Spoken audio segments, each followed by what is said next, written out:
Cet appart, personne n'en veut. Plomberie inexistante, diagnostic énergétique à la ramasse, il ne manque pas de défauts et c'est exactement ce que je voulais. Je cherchais un truc qui avait besoin d'un bon coup de rénov. Tu vois cet appartement où tout le monde te dit « Ah ouais, t'es sûr de toi là ?» Et ben moi j'ai dit « Je signe ». J'ai claqué toutes mes économies et en sortant de chez le notaire, je me suis rendu compte que j'avais un bien à rénover et un crédit à rembourser et tout ça à seulement 21 ans. Moi c'est Yann et mon objectif c'est de rénover cet appartement afin de pouvoir le louer et gagner de l'argent grâce à ça. Je te montre toute la réalité du terrain lorsque tu décides de devenir investisseur en immobilier, tout ça sans filtre et en partant de zéro. Car oui, cet appart, j'ai décidé de le rénover entièrement seul. Et je dois vous dire que je me suis pas tout de suite rendu compte de l'immense charge de travail que ça allait demander. Pour comprendre dans quoi je me suis embarqué, je vais te faire un tour des lieux. Construit il y a plus d'un demi-siècle, très peu de choses ont changé depuis. C'est un appartement de 3 pièces qui a été divisé en 2 studios. Le mien fait 20 mètres carrés et est divisé en 2 pièces de taille égale. Il est illuminé par 2 fenêtres qui se situent sur le côté droit. L'appartement est sain, pas de traces de rongeurs, de moisissures, d'amiante. Cependant, les plaintes comportent des traces mineures de plomb dont on devra faire attention au moment des travaux. Le diagnostic de performance énergétique est de classe G, étant donné qu'il n'est pas du tout isolé. Voici donc la présentation détaillée de ma belle tante Keshua. Ce sera les travaux des prochaines semaines d'en faire un lieu de vie décent. Pour ce faire, parlons un petit peu des travaux à réaliser. La première pièce, lorsqu'on entre dans l'appartement, sera la pièce de vie. On y mettra la cuisine, un mini coin salon et aussi la salle d'eau que l'on va devoir créer de toutes pièces. C'est dans ce coin de l'appartement que l'on va créer cette pièce avec une cloison de 2,30 m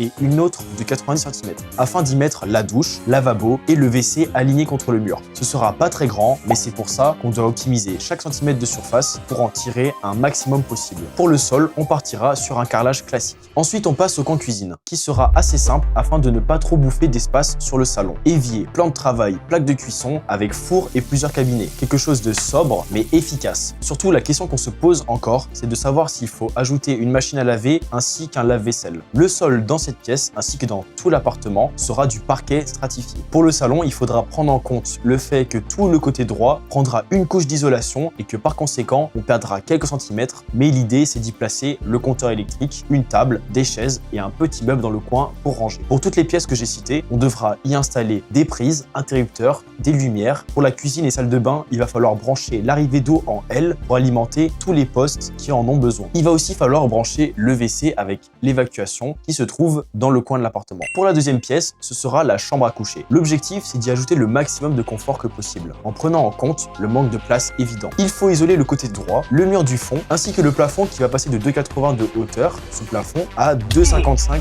et ça pour tout l'appartement. Collé au mur, on y mettra le lit. En face de ce dernier, on mettra le meuble TV avec un écran plat monté sur le mur. Et c'est là qu'on placera le boîtier internet. Je vous ai pas dit, mais on a la chance d'être relié à la fibre dans cet immeuble. Et c'est évidemment quelque chose qu'on mettra en place dans l'appartement. Collé sur le mur du fond, on y ajoutera un dressing classique pour y ranger les vêtements. Pour parler des fenêtres, celles-ci sont assez correctes, donc a priori, pas besoin de les changer. Seulement ajouter un store plus moderne que ceux qui sont présents actuellement et qui sont pas pratiques. En parlant de choses pas pratiques, parlons des gros défauts de cet appartement. Parce que dit comme ça, on dirait que les travaux vont se passer tranquillement et sans problème, mais en réalité, on a plusieurs gros points noirs. Le premier, c'est le fait que l'appartement n'a pas d'arrivée d'eau. Je vais devoir relier l'arrivée de l'immeuble à mon appartement d'une manière ou d'une autre. Il faudra y mettre un compteur divisionnaire pour pouvoir être autonome à 100% niveau eau. Pour cette étape, j'envisage sérieusement de faire appel à un plombier afin d'assurer le coup. Il s'agit quand même de faire des trous dans les murs de l'immeuble et réussir à tout relier de manière propre et rapide. Un plombier fera le travail 1000 fois mieux que moi, donc il n'y a pas de question à se poser à ce niveau-là. Le deuxième problème, c'est qu'il n'y a pas de plomberie de fait dans l'appartement. Il n'y a pas de toilette ou de douche existant et il va donc falloir créer entièrement une salle d'eau et y installer les toilettes,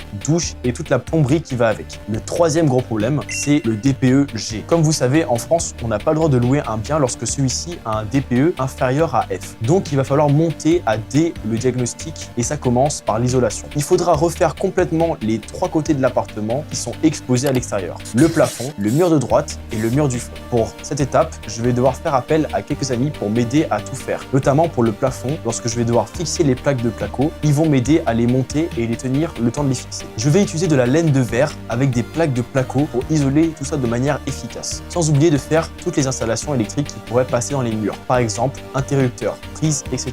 Puis, on va changer les grippins qui servent de chauffage contre des vrais chauffages électriques modernes. Et on va ajouter une bonne VMC dans la salle de bain pour ventiler correctement tout ça. Le quatrième problème est lié à la taille du bien. C'est un studio de 20 mètres carrés. Certes, il y a plus petit comme studio, mais ça reste pas énorme comme logement. Je vais donc devoir tout optimiser au maximum pour ne pas perdre de place inutilement. Tout ça sera vu lorsque les travaux seront finis et que je commencerai à meubler l'espace. Pour rendre l'endroit attractif à la location, il faudra que je trouve des solutions efficaces place pour gérer l'espace. Car oui, vous devez vous en douter, mais je ne compte pas vivre dans cet appartement à titre personnel. L'objectif, c'est d'en faire une location courte durée sur les plateformes de style Airbnb et Booking. La raison pour laquelle je le mets en courte durée et pas en longue durée est simple. Prenons les chiffres du projet. J'ai acheté cet appartement studio de 20 mètres carrés au prix de 59 400 € sans frais d'agence ni frais de notaire. J'ai mis un apport personnel de 7 045 €. On ajoute au prix l'enveloppe travaux de 15 000 € pour faire tout ce dont je vous ai parlé auparavant. Le prix final auquel je l'ai acheté est donc de 87 045 €. Mon prêt me coûtera chaque mois 479 €. Pour l'instant et pendant les 24 prochains mois, je ne devrais payer que les frais d'assurance. C'est la période de franchise qui me permet de faire tous les travaux dans l'appartement sans me soucier de payer la mensualité en entier. Mais après cette période de franchise, je serai à la mensualité pleine et on ajoute le coût de l'assurance ainsi que la taxe foncière. On arrondit à 550 € par mois de charges fixes. Cet appartement, une fois terminé, ne pourra pas se louer plus de 600 € par mois, charges comprises. C'est-à-dire que pendant 2 ans, je gagnerai 600 € par mois, mais qu'après cette période, je me retrouve à 0 € de bénéfice chaque mois. Tu me diras que c'est pas forcément vrai, étant donné que chaque mois, je rembourse un prêt et que par conséquent, l'appartement m'appartient de plus en plus chaque mois. Sauf que je ne trouve pas ça assez rentable. C'est pour ça que j'ai choisi de compliquer un peu plus la vie, car je vais devoir gérer ce logement en courte durée, mais au moins, il me rapportera chaque mois et après la fin des 2 ans de franchise. Bien plus que ce qu'il aurait pu me rapporter en longue durée. Le calcul que j'ai fait afin d'estimer ce que me rapportera la location courte durée est celui-ci. Je louerai ce studio de 20 mètres carrés, 70 € la nuit, plus 30 € de frais de ménage par location. Si on compte un taux de remplissage par mois de 55 à 70% en moyenne, ça fait au minimum 1155 € par mois, sans compter les frais de ménage qui reviendront au personnel de ménage que j'engagerai. Si on retire maintenant les 550 € par mois, on arrive à 605 €. On enlève encore 650 € de charges diverses, notamment pour le logiciel de gestion et les différents abonnements. Ça fait 455 € par mois de cash flow positif et sur cet argent, je devrais simplement l'encaisser en nom propre car je suis en LMNP, location meublée non professionnelle, et je devrais payer mes impôts dessus au même titre que mes revenus classiques. En parlant d'imposition, le gros avantage à être en LMNP, c'est de pouvoir amortir les différentes charges liées à mon bien. Par exemple, si on prend les 15 000 € de travaux que je fais dans l'appartement, l'État me permet d'amortir sur plusieurs années le coût des travaux. Ça veut dire que pendant plusieurs années, je n'aurai pas à payer d'impôts sur ce bien car il m'aura coûté beaucoup à rénover. On peut faire la même chose sur le mobilier afin d'amortir encore plus les impositions. Afin que ce soit réalisable, je devrais par contre automatiser au maximum la gestion de l'appartement car je n'aurai clairement pas beaucoup de temps